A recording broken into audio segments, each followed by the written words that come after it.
लोग क्या पढ़ने वाले थे? 3-3 चैप्टर हम लोग कंप्लीट कर रहे हैं ना वेस्टर्न फिलोसफर का। तो पहले 3 हमने कर लिए हैं, प्लेटो, अरस्तू और एंसेलम। आप एक बार रिवाइज़ कर लीजिएगा, ठीक है? कॉन्सेप्ट के बारे में क्या होता है, एक बार पढ़ के तो याद हो जाता है, लेकिन बाद में हम लोग मिक्स अप कर जाते हैं क्योंकि चीज़ें थोड़ी मिलती-जुलती हैं। जैसे आज हम लोग पढ़ेंगे डेकार्ट, स्पिनोज़ा और लाइबनिज़, है ना? तो इसमें जो स्पिनोज़ा और लाइबनिज़ के जो प्रिंसिपल हैं, थोड़े बहुत मिलते-जुलते हैं, ठीक है? तो पढ़ते जाएँगे तो आपको क्लैरिटी आती जाएगी। तो चलिए, ये मैं आता हूँ आपके डेकार्ट पे। तो डेकार्ट को क्या ना, डेकार्ट है, वो थे फ्रेंच फिलोसोफर, ठीक है? मैथमेटिशियन थे बेसिकली। तो उन्होंने जो उनका बैकग्राउंड था मैथमेटिक्स, उसी का ही उपयोग किया। तो मैथमेटिक्स में हम लोग क्या करते हैं, डिडक्शन मेथड यूज़ करते हैं, है ना? एक बड़े प्रॉब्लम को छोटे-छोटे पार्ट में डिवाइड करते हैं, फिर उनका मतलब सॉल्यूशन खोजते हैं, ठीक है? तो दूसरा था, इन्होंने क्या किया, संदेह पद्धति का उपयोग किया, ठीक है? और डेकार्ट है, उनको ही आधुनिक दर्शन का जनक कहा जाता है। इनसे ही, इनके थॉट से ही, इनके विचार से ही जो अभी आधुनिक फ़िलॉसफ़ी आई है, मतलब जो बाद के फ़िलॉसफ़र आते हैं, उनके ये पूर्ववर्ती थे, ठीक है?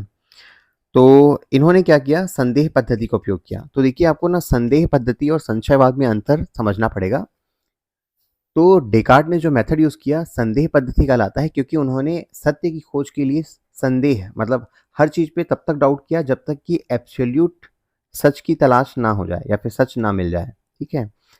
संशयवादी क्या बोलते हैं, संशयवादी लोगों का मानना होता है, जो फिलॉसफी में एक ब्रांच है संशयवाद, कि सत्य की खोज की ही नहीं जा सकती, है ना?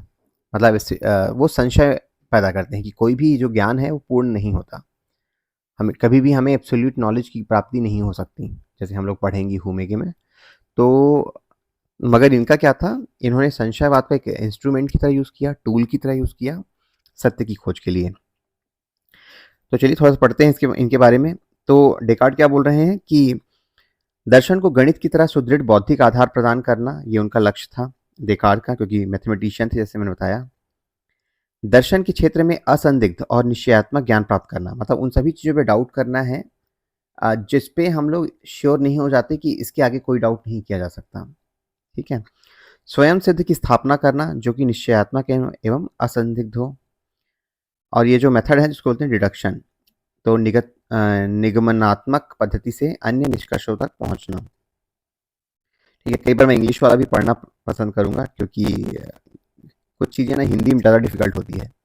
तो जैसे मैंने बताया कि डिडक्शन मेथड का उपयोग करना ये प्रेफर करते थे, और ऐसी चीज़ें इस्टेब्लिश करना चाहते थे जो सेल्फ एविडेंट हो, है ना? मतलब जिन जिन सत्यों पे कोई डाउट ना किया जा सके, ठीक है? तो डेकार्ट क्या बोलते हैं कि मैं सत्य की खोज के लिए संदेह पद्धति का उपयोग करूँगा। तो इसका मतलब क्या है? वो सारी चीज़ों पे डाउट करते हैं, है ना? कि दुनिया में जो भी चीज़ एग्ज़िस्ट करता है, क्या वो सच है कि नहीं? तो इसके लिए सबसे पहले तो क्या करते हैं, वो अपनी इंद्रियों पर शक करते हैं, क्योंकि इंद्रियाँ हमें कभी-कभी गलत जानकारी प्रदान करती हैं, जैसे मृग मरीच का, है ना? आपने देखा है ना, जो रेगिस्तान में या फिर सड़कों में भी आप जाते रहते होगे गर्मी के दिनों में, तो हमें ऐसा प्रतीत होता है कि आगे कुछ जल है ना? बट वो क्या होता है, पूर्ण परावर्तन का एक एग्ज़ाम्पल होता है ना? तो इंद्रियाँ हैं, धोखा खा जाती हैं, हमारी जो आँखें हैं, एक इंद्रिय जो है, वो धोखा खा जाती है कि वहाँ पे जल अवेलेबल है। ठीक है? तो इसीलिए देकार क्या बोलते हैं कि हम लोग इंद्रियों पर भरोसा नहीं कर सकते, ये हमें धोखा दे सकती हैं। फिर वो क्या करते हैं कि शारीरिक क्रियाओं पर भी संदेह करते हैं। जैसे कि स्वप्न में हमें शारीरिक क्रिया की अनुभूति तो होती है, पर वास्तविक नहीं होती। आप लोग सपना देखते हैं तो कई बार आप डर के उठ जाते हैं ना, क्योंकि सपने में भी हमें ऐसा लगता है कि हम वास्तविक जीवन ही जी रहे हैं। इसीलिए हमारी जो भौतिक ये शारीरिक क्रियाएँ हैं, वो भी विश्वास के लायक नहीं हैं। फिर तीसरा, ये वैज्ञानिक ज्ञान पर भी संदेह करते हैं। क्यों? क्योंकि जैसे-जैसे रिसर्च होते जा रहा है, जैसे-जैसे डेवलपमेंट होते जा रहा है, पुराने ज्ञान जो है मिथक साबित हो रहे हैं। जैसे कि एग्ज़ाम्पल है पृथ्वी का आकार। पहले पृथ्वी को ना सपाट माना जाता था, लेकिन बाद में देखा गया कि भई ये तो गोल है ना? अब अभी देखते हैं कि जो उत्तरी और पश्चिमी गोलार्ध है, उत्तरी और दक्षिणी गोलार्ध है, वहाँ पे थोड़े सपाट हैं, है ना? तो जो वैज्ञानिक ज्ञान भी है, वो भी डिस्कवरी के साथ-साथ नए रिज़ल्ट लाते हैं। इसलिए उन पे भी भरोसा कर पाना सही नहीं है। आपने पहले देखा है कि पहले माना जाता था कि सूर्य है वो आपके पृथ्वी के चारों ओर चक्कर लगाता है, ऐसा माना जाता था। बाद में जब और रिसर्च हुआ तो पता चला कि नहीं, सूर्य के चक्कर लगाती है पृथ्वी, ठीक है? इसीलिए ये बोलते हैं कि वैज्ञानिक ज्ञान भी संदेह के दायरे से बाहर नहीं जाते। फिर बोलते हैं गणितीय ज्ञान पे, तो गणितीय ज्ञान पे संदेह करने के लिए एक दानव की अवधारणा लाते हैं, डेमन की। वो बोलते हैं कि क्या पता हम लोग को किसी दानव ने अपने वश में कर लिया हो और उसी के वश में आके हम लोग गलत कैलकुलेशन कर रहे हैं। जो हम लोग कैलकुलेशन करते हैं ना, 2/2 + 2 = 4, क्या पता ये हम लोग ये जो दानव की वो है इन्फ्लुएंस में हो, उसके प्रभाव में हो, और 2+2 कुछ और होता हो, है ना? तो ये उस पे भी डाउट करते हैं। परंपरागत मतों एवं सिद्धांतों पर भी संदेह किया, है ना? जो परंपरागत सिद्धांत है, मत है, वो भी क्या होते हैं, समय के साथ बदलते रहते हैं, है ना? तो ये क्या करते हैं, जितनी भी ये हैं एस्टैब्लिश्ड थ्योरी है, इंद्रिय है, शारीरिक क्रिया है, वैज्ञानिक मत है, उन सब का संदेह करते हैं, क्योंकि वो लोग एब्सोल्यूट नहीं हैं, है ना? समय के साथ मतलब वो हमें धोखा दे सकती हैं, या तो समय के साथ उसमें बदलाव आता है। लेकिन इन सब पे संदेह करते-करते, है ना, डेकार्ट डेकार्ट है, वो कहाँ पे पहुँचते हैं? वो पहुँचते हैं इस बात पे कि जो मैं संदेह कर रहा हूँ, उसमें कोई संदेह नहीं है ना? तो क्या बोलते हैं कि संदेह की निश्चितता है। मैं सभी प्रकार के ज्ञान पर संदेह कर सकता हूँ, किंतु इस बात पर संदेह नहीं कर सकता कि मैं संदेह कर रहा हूँ, ठीक है? तो उनको इस चीज़ का रियलाइज़ेशन होता है कि मैं एक इंडिविजुअल होने के नाते संदेह कर रहा हूँ, इस पे कोई दो राय नहीं है। संदेह एक और संदेह करने के लिए क्या है? चेतना होनी ज़रूरी है। तो संदेह प्रक्रिया के लिए चेतन तत्व का होना आवश्यक है। संदेह प्रक्रिया से संदेहकर्ता अर्थात मैं, अर्थात आत्मा का अस्तित्व निर्विवाद रूप से सत्य है, और यह ऐसा सत्य है जो असंदिग्ध है, निश्चयात्मक है।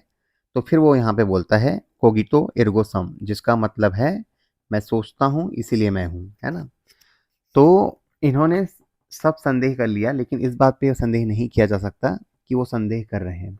इससे उनकी जो आत्मा है या फिर चेतना का है, चेतना का अस्तित्व क्या बोलते हैं, प्रकट होता है। इन्होंने ये भी बोला कि द्वैतवाद का सिद्धांत दिया, है ना? कि बॉडी और माइंड, ठीक है, दोनों अलग अलग चीज़ें हैं। बॉडी क्या है, आपका फिजिकल अपीयरेंस है ना, फिजिकल प्रेजेंस है, और माइंड क्या है आपका, एक इनविजिबल है, इंटेंजिबल है, बट माइंड के हिसाब से ही बॉडी कोऑर्डिनेट करती है। माइंड जैसे जैसे इंस्ट्रक्शन देते जाता है, बॉडी वैसे ही काम करता है। और ये दोनों जो कोऑर्डिनेट करते हैं, दोनों का जो समन्वय होता है, वो एक मस्तिष्क में एक छोटी सी ग्रंथि है, पीनियल ग्रंथि, वहाँ पे होती है, ठीक है? तो यही इनका द्वैतवाद था कि आत्मा जो है या फिर मन जो है वो शरीर से अलग है, ठीक है? और दोनों के बीच कोऑर्डिनेशन के थ्रू ही शरीर चल रहा है, या फिर ये जो दुनिया है वो चल रही है, ठीक है? तो इसीलिए डेकार्ट का जो निष्कर्ष था वो यही है, ठीक है? तो जब अगर क्वेश्चन आएगा डेकार्ट के द्वैतवाद के बारे में, तो आप बताएंगे कि उन्होंने बॉडी और माइंड में डुअलिटी को दिखाया, कि माइंड जो है सुप्रीम है ना? क्योंकि उसके हिसाब से ही बॉडी चलती है। बॉडी जो है वो फिजिकल अपीयरेंस है, और माइंड जो है एक चेतना है जो कि बॉडी को चलाता है, ठीक है? और दोनों का कोऑर्डिनेशन होता है पीनियल ग्रंथि के पास, है ना, माइंड में। तो आपको क्या करना है, बताना है, थोड़ा इंट्रोडक्शन दे दीजिएगा अगर 15 नंबर का क्वेश्चन आता है कि डेकार्ट जो थे फ्रेंच फिलोसोफर थे, और इन्होंने संदेह पद्धति का उपयोग करके ज्ञान की प्राप्ति का रास्ता दिखाया, है ना? तर्क का उपयोग किया, और इसके लिए इन्होंने क्या किया, सभी जो वस्तुएं हैं उन पे संदेह करना स्टार्ट किया, जब तक कि वो अवस्था ना पहुंच जाए कि कोई भी संदेह की स्थिति ना रहे, ठीक है? तो ये सारे फैक्ट आप लिखेंगे पांचों, और उसके बाद बताएंगे कि इन सब पे संदेह करते करते उनको लगता है उन्होंने यह ज्ञान प्राप्त किया कि वो संदेह कर रहे हैं, वो निसंदेह है ना? तो इस लाइन को लिखिएगा कि मैं सभी प्रकार के ज्ञान पर संदेह कर सकता हूँ, किंतु इस बात पर संदेह नहीं कर सकता कि मैं संदेह कर रहा हूँ, ठीक है? देखिए, फिलोसफर थॉट है ना, वो आपको हल्के से इरिटेटिंग लग सकते हैं, बट आपको अगर एग्जाम पर्सपेक्टिव से समझना है, तो शब्दों पे ध्यान रख के आप लिखिएगा पेपर, ठीक है? अल्टीमेट पर्पस मेरा आपको फिलोसफर बनाना नहीं है, पर्पस है एग्जाम पास कराना, ठीक है? देकार्त की संदेह पद्धति का महत्व क्या है? ये संशयवाद से अलग है। जैसे मैंने बताया आपको कि संशयवाद में हम लोग क्या करते हैं ये मानते हैं कि ज्ञान तो कभी प्राप्त कर ही नहीं सकते, है ना? लेकिन डेकार्ट ने क्या किया, संदेहवाद का ही प्रयोग करके एब्सोल्यूट नॉलेज का रास्ता दिखाया, है ना? डेकार्ट की संदेह पद्धति संशयवाद से भिन्न है। डेकार्ट का संशय तार्किक और प्रयोजनपूर्ण है ना? अ, इन्होंने ऐसा नहीं छोड़ दिया कि भाई किसी भी नॉलेज को गेन नहीं कर सकते तो छोड़ दो, ऐसा नहीं था। इन्होंने क्या किया, उसे एक तर्क की तरह उपयोग किया और उसके थ्रू अपने लक्ष्य को प्राप्त किया। मतलब सत्य क्या है उसकी जानकारी। दर्शन का आरंभ किससे होता है? तो इन्होंने क्या किया, ये जो संशयवाद है, इनके डेकार्ट के केस में क्या था, दर्शन का प्रारंभ था, ठीक है, अंत नहीं। मतलब इन्होंने क्या किया, संदेहवाद का यूज़ किया और अंत में जो एब्सोल्यूट नॉलेज है उसके बारे में जानकारी प्राप्त करी। और ये जो डिडक्शन मेथड है वो भी इसी से उपयोग किया, ठीक है। तो ये तो हो गया हमारा डेकार्ट का। अब उसके बाद आते हैं, नेक्स्ट फिलोसोफर है नीदरलैंड के स्पिनोजा, ठीक है। तो स्पिनोजा ने क्या किया, एक द्रव्य की परिभाषा दी, ठीक है। तो स्पिनोजा का जो मेन सोल है ना, जो इनका जो दर्शन का जो मेन सार है वो ये है कि जो ये दुनिया है वो और जो प्रकृति है, मतलब प्रकृति है और ईश्वर दोनों अलग अलग नहीं है। ये जो प्रकृति है वो ईश्वर का ही एक रूप है, ठीक है, ये उनका सार है। तो इस चीज़ को समझाने के लिए उन्होंने क्या किया, पदार्थ नाम, जिसको इंग्लिश में सब्सटेंस बोलते हैं, उसकी अवधारणा दी, ठीक है। तो चलिए देखते हैं इसके बारे में। तो स्पिनोजा द्रव्य की परिभाषा देते हैं कि द्रव्य से मेरा तात्पर्य है जो स्वयं से है, मतलब स्वयंभू है, स्वयं से अवधारित है। सरल शब्दों में द्रव्य वह है जो अपनी सत्ता और ज्ञान के लिए किसी और पर आश्रित नहीं है। तो जैसे मैंने बताया ना, इन्होंने बोला कि जो प्रकृति है वो द्रव्य से बनी है, मतलब सब्सटेंस है, और सब्सटेंस की कुछ क्वालिटीज़ हैं, तो उन क्वालिटीज़ के बारे में वो बताता है। डेकार्ट ने जड़ और चेतन को दो अलग अलग द्रव्य माना है, ठीक है। तो स्पिनोजा ने द्रव्य को एक और अद्वितीय माना है, मतलब वो यूनिक होता है। तो उसकी क्या क्या क्वालिटीज़ है वो पढ़ लेते हैं हम लोग। तो जो ये प्रकृति है वो ये सब्सटेंस से बना है, ठीक है। तो सब्सटेंस या फिर जो पदार्थ है, द्रव्य है, उसकी क्या क्या विशेषताएं हैं। पहला तो वो क्या है, स्वतंत्र है, इंडिपेंडेंट। तो द्रव्य ईश्वर, मतलब द्रव्य को ही ईश्वर माना है उसने, जैसे कि मैंने बताया आपको कि वो प्रकृति और ईश्वर को एक ही मानता है। द्रव्य अपनी सत्ता व ज्ञान के लिए किसी पर आश्रित नहीं है, मतलब वो स्वतंत्र है। स्वयंभू, दूसरा स्वयंभू बोलता है कि द्रव्य का कोई कारण नहीं है। कारण होने पर क्या होगा, द्रव्य दूसरे पर निर्भर हो जाएगा, वो स्वयं वो हुआ है, उत्पन्न हुआ है। तीसरा है निरपेक्ष, इंग्लिश में क्या बोलते हैं, absolute. Substance does not depend on anything, वो किसी पे निर्भर नहीं है, ठीक है। चौथा है एक और अद्वितीय, वो क्या है, यूनिक है। अगर यूनिक नहीं होंगे, एक से ज़्यादा होंगे तो क्या होंगे, वो एक दूसरे पे डिपेंडेंट हो जाएंगे, है ना। इसीलिए उनको एक और अद्वितीय माना है। पूर्ण है, मतलब वो नित्य और शाश्वत है, हमेशा द्रव्य है वो कभी नष्ट नहीं होता, वो हमेशा रहता है। अपरिमित, मतलब ना तो उसकी कोई सीमा है, वो अनादि और अनंत है, ठीक है। और एक्चुअली एक इंडिपेंडेंट है और एक फ्री है, मतलब ये किसी पे डिपेंड नहीं करता, और ये फ्री है मतलब स्वतंत्र है। वह किसी अन्य के द्वारा वह किसी अन्य द्वारा निर्धारित नहीं होता, मतलब अपने निर्धारण के लिए वो खुद जिम्मेदार है, किसी और पे डिपेंडेंट नहीं है। उसके कोई गुण नहीं है, कोई आकार नहीं है, ठीक है, मतलब वो गुणों से रहित है। एट्रीब्यूटलेस एंड फॉर्मलेस, ठीक है। तो कई बार क्या है, सब्सटेंस की विशेषताएं पूछते हैं तो आप बताएंगे कि सब्सटेंस जिसको स्पिनोजा ने बताया है उसकी ये क्वालिटीज़ हैं, ठीक है। अब ये सब क्वालिटीज़ को बताते हुए वो रियलाइज़ करते हैं कि भाई ये सब क्वालिटी तो ईश्वर से मिलते जुलते हैं, है ना। स्पिनोजा ने ही तो इसीलिए उसने बोला कि चूंकि ये दुनिया जो है सब्सटेंस से बना है, ठीक है, और जो सब्सटेंस है, सब्सटेंस की जो सारी प्रॉपर्टीज़ हैं जो हमने यहाँ पे पढ़ा, वो सारी प्रॉपर्टी किससे मिलती जुलती हैं, जो हम लोग भगवान बोलते हैं, ईश्वर बोलते हैं, उससे मिलते जुलता है ना। ईश्वर भी पूर्ण है, स्वतंत्र है, स्वयंभू है ना, एक है, अद्वितीय है, उनका कोई आकार या फिर कोई गुण नहीं है, निर्गुण है, ठीक है। तो इन सब को देखते हुए फिर इसने क्या किया, सर्वेश्वरवाद की अवधारणा रखी। मतलब ये द्रव्य जो है वही ईश्वर है, मतलब ये जो प्रकृति है वो ईश्वर का ही एक रूप है, ठीक है। उसी को ही स्पिनोजा का सर्वेश्वरवाद बोलते हैं, ठीक है। तो देख लेते हैं एक बार, परंपरागत दृष्टिकोण क्या था, विभिन्न दर्शनों में ईश्वर को विश्व का निर्माण करता माना गया है। इस स्थिति में ईश्वर और विश्व अलग-अलग हैं, है ना?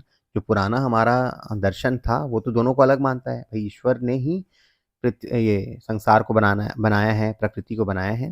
लेकिन स्पिनोज़ा है, इसमें एक थोड़ा चेंजेज़ लाते हैं, है ना? वो बोलते हैं ईश्वर और विश्व भिन्न-भिन्न नहीं है। ईश्वर जगत ईश्वर से परे कोई सत्ता नहीं है। इसमें एकात्म संबंध है। जिस प्रकार त्रिभुज की 3 भुजाएँ हुए जिस प्रकार त्रिभुज ही 3 भुजाएँ हैं, उसी प्रकार ईश्वर ही जगत है ना? जैसे इसने एग्ज़ाम्पल दिया जैसे त्रिभुज है, ठीक है? तो 1 सेकंड, त्रिभुज कोई अलग से चीज़ है नहीं, है ना? अगर इसकी मैं ये जो 3 लाइनें हैं, इनको जोड़ने से त्रिभुज बना, तो यही तो त्रिभुज है ना, 3 लाइनें। तो उसने इसी का एग्ज़ाम्पल दिया कि उसी प्रकार जिस प्रकार से त्रिभुज ही 3 भुजाएँ हैं, उसी प्रकार ईश्वर ही जगत है, ठीक है? तो ये इसका सर्वेश्वरवाद है, ठीक है? तो होपफुली आप समझ गए होंगे इसको, मैं समराइज़ कर देता हूँ। इसने क्या किया, ये मतलब स्पिनोज़ा का जो थॉट था कि प्रकृति और ईश्वर दोनों अलग-अलग नहीं हैं और इस अवधारणा को प्रस्तुत करने के लिए उसने सब्सटेंस का एग्ज़ाम्पल लिया, द्रव्य का हिंदी में, ठीक है? उसने क्या बोला कि ये जो प्रकृति है वो द्रव्य से बना है। फिर उसने द्रव्य की क्वालिटीज़ बताई कि ये सब क्वालिटीज़ हैं। फिर अल्टीमेटली देखता है कि यार ये सारी क्वालिटीज़ तो ईश्वर की क्वालिटी से मिलती-जुलती हैं। मतलब ये सब्सटेंस ही गॉड है ना? मतलब God is all is God. ये वाला जो फ़ॉर्मूला है वो यहाँ पे अप्लाई होता है, ठीक है? अब इसकी विशेषताएँ देख लेते हैं, स्पिनोज़ा की जो सर्वेश्वरवाद है उसकी विशेषताएँ। तो पहला तो ये है कि ईश्वर और विश्व में तादात्म्य संबंध है, जैसे दूध से उसकी सफ़ेदी भिन्न नहीं है, वैसे ही ईश्वर भी इस जगत से भिन्न नहीं है, ठीक है? ये सारे जो एग्ज़ाम्पल हैं ना उन सबको याद करते जाना है, लिख लेना है कहीं पे, क्योंकि इसको ही कोट करोगे तो आपका जो आंसर है स्ट्रॉन्ग बनेगा, ठीक है? ईश्वर विश्व का पूर्ववर्ती नहीं है, दोनों में तादात्म्य संबंध है, वही है ना कि ईश्वर ऐसा नहीं कि पहले आया फिर पृथ्वी आई, दोनों एक ही चीज़ है। फिर से उसी को बता रहा है। जगत और उसकी समस्त वस्तुओं, जीव जंतुओं में ईश्वर ही मूल रूप से छिपा है। सर्वेश्वरवाद, सब कुछ ईश्वर है, ईश्वर ही सब कुछ है, यही स्पिनोजा का सर्वेश्वरवाद है, ठीक है? तो इस चीज़ को आप याद रखेंगे, इनका यही फिलॉसफी है, इस लाइन को आप याद रखेंगे, ठीक है? अब आते हैं लाइबनिट्ज़ का चिदानुवाद, ठीक है?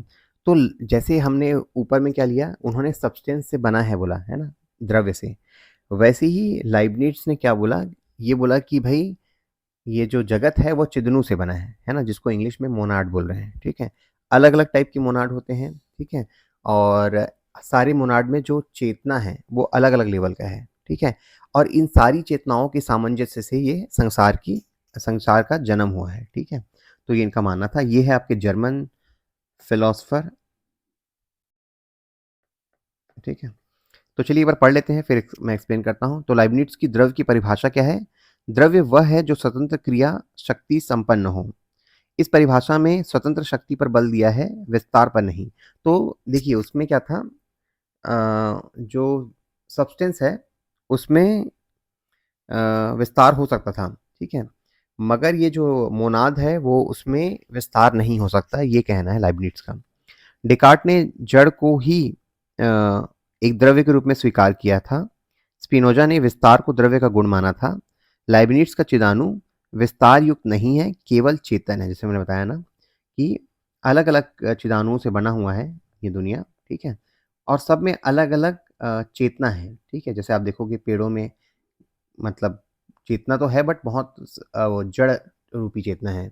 लेकिन उनमें आप देखोगे तो फ़ोटोसिंथेसिस होता ही है ना? ऑक्सीजन रिलीज़ करते ही हैं। धूप है, छाँव है, सब महसूस करते हैं। लेकिन मनुष्य के मुकाबले उनमें चेतना कम है, ठीक है? तो उसी तरीके से उसने बताया कि चिदानु से दुनिया बनी है, लेकिन चिदानु जो हैं अलग-अलग टाइप के हैं, ठीक है? तो पहले तो हम लोग ये देखते हैं मोनाड की विशेषताएँ या फिर चिदनु की विशेषताएँ क्या हैं? पहला क्या है? चिदनु किसी खंड से मिलकर नहीं बना है और अविभाज्य है, ठीक है? मतलब इंडिविजिबल है। दूसरा चेतन अणु, है ना? तो चिदनु भौतिक अणु ना होकर, जैसे आपने देखा उसमें द्रव्य बोला था, द्रव्य में विस्तार होता है, इसमें क्या है? ये विस्तार रहित है, क्यों? क्योंकि ये चेतना है, ठीक है? कॉन्शियसनेस। थर्ड वास्तविक है, चिदनु रेखागणित के बिंदुओं की तरह काल्पनिक न होकर वास्तविक है। चिदनु अपनी शक्ति का केंद्र स्वयं है, ठीक है? चिदनु संख्या में अनेक हैं। यहाँ पे जैसे वहाँ पे उन्होंने क्या बोला था, वन एंड यूनिक सब्सटेंस है, लेकिन मोनाड जो है वो संख्या में अनेक हैं, है ना। जैसे अलग अलग जीव हैं तो अलग अलग चिदाणु हैं। स्वतंत्र हैं, प्रत्येक चिदनु परस्पर स्वतंत्र हैं, एक दूसरे को प्रभावित नहीं करते, ठीक है। अद्वितीय हैं, कोई भी चिदनु पूर्णतः एक समान नहीं है, सबके अलग अलग चिदनु हैं, अलग अलग गुण हैं। चिदनु अपने अस्तित्व के लिए काल पर निर्भर नहीं करता, ठीक है। वो हमेशा नित्य है, हमेशा रहेगा, ठीक है, इटर्नल है। तो ये कैरेक्टरिस्टिक इंग्लिश वाले इसमें पढ़ लीजिएगा, हिंदी वाले ऊपर में। अब उसने क्या देखा, अब विश्व की जो अवधारणा है उसके पहले हम लोग क्या देखते हैं कि कितने टाइप के चिदाणु होते हैं, उसको देख लेते हैं। तो सबसे पहले तो उसने बोला कि अचेतन मोनाड, जिसको उसने क्या बोला, अनकॉन्शियस मोनाड, है ना। आप 2 मिनट इंग्लिश में, अनकॉन्शियस मोनाड, है ना। तो इसमें क्या होता है, चेतना सुषुप्त अवस्था में होती है, जैसे लकड़ी है, मिट्टी है, इसमें कोई चेतना है क्या, नहीं है ना। दूसरा है अवचेतन, मतलब सेमी कॉन्शियस, सबकॉन्शियस। सबकॉन्शियस में क्या है आपका, वनस्पति जैसे पेड़ पौधे हैं, है ना, वो क्या होते हैं, अवचेतन होते हैं। फिर जो चेतन मोनाड है उस वो किस में पाए जाते हैं, पशु पक्षी में, ठीक है। और जो मनुष्य है उसमें स्वचेतन, ठीक है, वो इच्छात्मक उद्देश्यपूर्ण बिजनेस करता है ना। मतलब आपके जो मनुष्य है वो अपना पर्पस ढूंढता है, उसकी इच्छाएं होती हैं, ठीक है, जो कि पशु और पक्षियों से अलग है, ठीक है। इसलिए स्वचेतन बोलते हैं मनुष्य को। और जो ईश्वर है वो पूर्ण चेतन है और क्रियाशील है, ठीक है। तो इसी टाइप का है कि फुल कॉन्शियस एंड एक्टिविटी आपका फुल्ली कॉन्शियस मोनाड है, जो कि गॉड को बोला गया है। सेल्फ कॉन्शियस मोनाड जो है वो ह्यूमन बीइंग है। और एनिमल बर्ड जो है वो कॉन्शियस हैं। सब कॉन्शियस हैं आपके प्लांट्स। और ये जो सॉइल वुड जो भी वो हैं निर्जीव वस्तुएं हैं उसको बोला गया है अनकॉन्शियस मोनाड, ठीक है।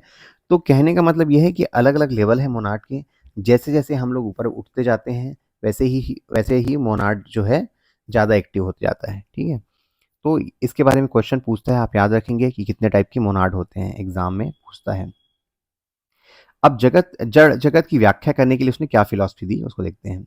लाइबनिट्ज ने मोनाडों को विस्तार रहित और चेतना बताया। इस स्थिति में प्रश्न बनता है, जब मोनाड चेतन है तो विस्तार युक्त जड़ जगत का अनुभव क्यों होता है।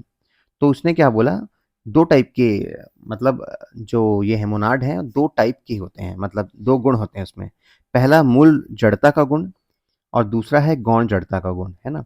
उसका मतलब क्या है, वह प्रतिरोधक शक्ति जो चिदानुओं की गति व शक्ति को सीमित करता है, ठीक है, वो होता है मूल जड़ता का गुण, ठीक है।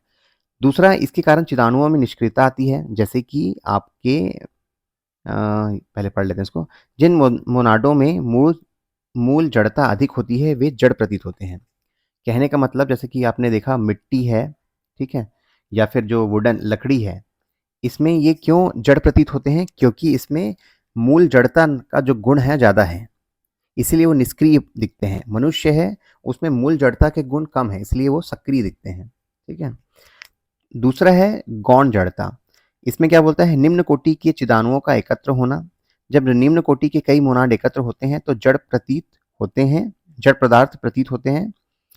वस्तुतः जैसे जड़ पदार्थ केवल प्रतीत होते हैं जबकि जगत में विस्तार नहीं है, ठीक है। मतलब ये कहना का मतलब यह है कि एक तो होता है मूल जड़ता जो आदमी जो किसी वस्तु को निष्क्रिय बनाता है। गौण जड़ता है वो सक्रियता लाता है। तो अगर किसी पदार्थ में गौण जड़ता ज़्यादा है तो सक्रिय दिखेगा, अगर उसमें मूल जड़ता ज़्यादा है तो वो निष्क्रिय दिखता है, ठीक है। तो इसीलिए ये जो इसने जड़ जगत की व्याख्या की है ये मोनाड से ही करी है कि अलग अलग मोनाद होते हैं। जिसमें ज़्यादा सक्रियता है वो सक्रिय दिखते हैं, जो कम सक्रिय जिनमें जड़ता ज़्यादा है वो आपको निष्क्रिय दिखते हैं, ठीक है। अब आता है चिदानुओं के कुछ नियम हैं, उसको देख लेते हैं। तो एक तो है निरंतरता का नियम। चिदानुओं के मध्य कोई अंतराल नहीं है, वे निम्नतम चेतना से उच्चतम चेतना के मध्य अंकों की तरह श्रृंखलाबद्ध हैं। जैसे आपने देखा है ना, ऊपर जाते हैं अवचेतन से लेके पूर्ण चेतन तक। समानता व सादृश्य के नियम। चिदानुओं का गुण चेतना है, मतलब चिदानुओं का गुण चेतना है, वो उसका फिजिकल प्रॉपर्टी नहीं है। अतः गुण की दृष्टि से सभी चिदाणु समान हैं, ठीक है, सब सब में क्वालिटी होती है, बस ये है कि सक्रियता के लेवल पे अलग अलग है। सभी चिदाणु चेतन हैं, तथापि उनमें चेतना की मात्रा भिन्न भिन्न होती है। कोई भी दो मोनाड चेतना की मात्रा के आधार पर समान नहीं होते। जो हमने ऊपर में देखा 5 टाइप के चिदानु, है ना? शक्ति के संरक्षण का नियम, जगत के सभी चिदानुओं की शक्ति का कुल योग सदैव समान होता है ना? जैसे आप जानते हो कि सारे के सारे ईश्वर से मिलके बने हैं तो अलग-अलग हैं, तो कुल योग जो है वो टोटल सेम रहेगा। अब आते हैं हमारे एक इसी में ही एक फिलॉसफी है जिसको बोलते हैं पूर्व स्थापित सामंजस्य का सिद्धांत, ठीक है? जिसको इंग्लिश में बोलते हैं theory of pre established harmony. तो कहने का मतलब ये है कि जगत में जब सारे चिदानु मतलब एक-दूसरे से संपर्क नहीं करते, ठीक है? तो कैसे इस जगत में सामंजस्य बना हुआ है, ठीक है? कैसे ये दुनिया चल रही है? तो उसी का ही एक एग्ज़ाम्पल के थ्रू समझाएँगे। किसका एग्ज़ाम्पल लेंगे? ऑर्केस्ट्रा का। चिदानुवाद की विवेचना के क्रम में स्वभावतः यह प्रश्न उठता है कि जब चिदानु परस्पर स्वतंत्र हैं और एक दूसरे को प्रभावित नहीं करते, तो विश्व में एकता, व्यवस्था और सामंजस्य दिखाई देती है, वह कैसे संभव है?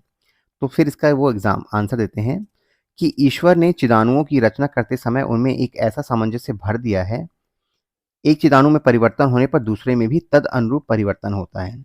चिदानुओं में होने वाला यह परिवर्तन आंतरिक परिवर्तन है, ये परिवर्तन दूसरे चिदानुओं को प्रभावित नहीं करते हैं। कहने का मतलब ये है कि बहुत सारे चिदानु हैं, तो एक चिदानु में अगर परिवर्तन होता है तो दूसरे में भी उसी हिसाब से परिवर्तन हो जाता है। इसीलिए हमें ऐसा प्रतीत होता है कि सामंजस्य बना हुआ है। जस्ट एग्जाम्पल के लिए इन्होंने ऑर्केस्ट्रा का एग्जाम्पल दिया। तो ऑर्केस्ट्रा में क्या होता है, एक म्यूजिशियन अपना कुछ धुन को चेंज करता है, ठीक है? सभी अपना-अपना इंडिविजुअल धुन चला रहे हैं, ठीक है?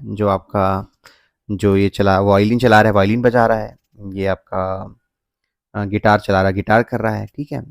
ये आपके चला रहे हैं। तो सभी तो इंडिविजुअल चला रहे हैं ना, कोई एक-दूसरे को कंट्रोल कर नहीं रहा है। लेकिन आप देखोगे कैसा प्रतीत होता है कि एक म्यूज़िक जो बज रहा है वो सामंजस्य से बना हुआ है। क्यों? क्योंकि जब एक के में परिवर्तन होता है तो दूसरे के में भी परिवर्तन देखने को मिलता है, ठीक है? तो ये तभी होता है जब ईश्वर चाहता है, मतलब ईश्वर ने ऐसा सामंजस्य बना के भेजा है कि एक में परिवर्तन होगा तो दूसरे में भी तदनुरूप परिवर्तन होता है, ठीक है? तो उन्होंने ऑर्केस्ट्रा का उदाहरण जैसे मैंने बताया कि लाइबनिज़ ने पूर्व स्थापित सामंजस्य के सिद्धांत को स्पष्ट करने के लिए ऑर्केस्ट्रा का उदाहरण दिया। ऑर्केस्ट्रा में कई वाद्य यंत्र होते हैं। प्रत्येक वाद्य यंत्र का वादक केवल अपने वाद्य यंत्र की तान पर क्रिया करता है, वह दूसरों पर प्रतिक्रिया नहीं करता। फिर भी सभी वाद्य यंत्रों की क्रिया के मेल से एक तान निकलता है। इस प्रकार चिदानुओं में सहचारी एक साथ होने वाला परिवर्तन के कारण उसमें सामंजस्य दिखाई देता है, ठीक है? तो इन शॉर्ट में अगर बोलूँ तो ये लाइबनिट्ज़ का कहना है कि जो चिदानु हैं वो उनको जब ईश्वर ने पैदा किया तो पहले से ही सामंजस्य बना के भेज दिया है, ठीक है? तो एक में परिवर्तन होता है तो सेकंड में उसके अनुरूप परिवर्तन दिखाई देता है। इसीलिए जो सामंजस्य है वो ईश्वर के द्वारा प्रदत्त है, ठीक है? तो यही इसका सामंजस्य का सिद्धांत था जिसने एक्सप्लेन किया कि दुनिया कैसे व्यवस्थित दिखाई देती है। लाइबनिट्ज़ का चिदानुवाद विश्व में मूल में असंख्य चिदानुओं की सत्ता को स्वीकार करता है। यह बहुतत्ववादी सिद्धांत है क्योंकि यह अनेक तत्वों को स्वीकार करता है। अनेक टाइप के जो चिदानु हैं, है ना? वो देखा आपने 5 टाइप के। ये चिदानु भौतिक न होकर चैतन्य है, मतलब चेतना है ये। इसलिए यह आध्यात्मिक बहुतत्ववाद कहलाता है। यह स्पिनोजा के एक तत्ववाद से भिन्न है। स्पिनोजा ने वहाँ पे क्या बोल दिया था, एक ही आपका सब्सटेंस है जो कि ईश्वर है, जबकि इनके हिसाब से बहुत सारे चिदानु हैं और उनमें डिफरेंस किसके लेवल पे है? चेतना के लेवल पे, है ना? कोई ज़्यादा चेतन है, कुछ कम चेतन है, ठीक है? तो ये आप मटेरियल यूज़ करेंगे, कुछ चीज़ें आपको काफ़ी अच्छे से क्लियर समझ में आई होगी, कुछ चीज़ों में अगर आपको कुछ तकलीफ़ होगी तो आप शब्द वो प्रयोग करेंगे ताकि एग्ज़ाम पर्सपेक्टिव से आप लिख पाओ, ठीक है? मैं बस समराइज़ कर देता हूँ तीनों को। तो पहले हमने डेकार्ट पढ़ा, डेकार्ट आपने समझ लिया कि उसमें क्या था, संशयवाद के थ्रू डाउट करते हैं सारी चीज़ों पे तब जब तक कि वो एक सत्य की खोज नहीं कर लेते हैं, ठीक है? तो सारी चीज़ों पे डाउट करते-करते वो रियलाइज़ करते हैं कि भई मैं सब चीज़ पे डाउट कर सकता हूँ, लेकिन डाउट कर रहा हूँ, मतलब संशय कर रहा हूँ, उस पे संशय नहीं है ना? वो संशय रहित है। तो फिर उन्होंने बोला कि भई इसीलिए आत्मा का अस्तित्व तो है, मतलब चेतना का अस्तित्व तो है, आत्मा का अस्तित्व तो है, जो कि ये क्या बोलते हैं, जो कि बॉडी से डिफरेंट है, ठीक है? बॉडी को आप धोखा दे सकते हो, लेकिन आत्मा जो है वो सर्वोपरि है। दूसरा है आपका स्पिनोजा। तो स्पिनोजा ने सिंपल सा ये बोला कि प्रकृति और ईश्वर में क्या है, एकता है, ठीक है? फिर उसने उसको समझाने के लिए सब्सटेंस की अवधारणा दी। सब्सटेंस के आपने क्वालिटीज़ देखे बहुत सारे, ठीक है? जब इन क्वालिटी को बताया सब्सटेंस ऐसा है, वैसा है ना? स्वयंभू है, एक अद्वितीय है, पूर्ण है, तो उसने रियलाइज़ किया कि यार ये सारी क्वालिटीज़ तो ईश्वर से मिलती-जुलती है। मतलब सब्सटेंस जो द्रव्य है और ईश्वर है दोनों अलग नहीं हैं, है ना? तो फिर उन्होंने फिर वो पैंथिज़्म मतलब ईश्वर ही सब है, सब ईश्वर है। अ, वो अवधारणा था स्पिनोज़ा का।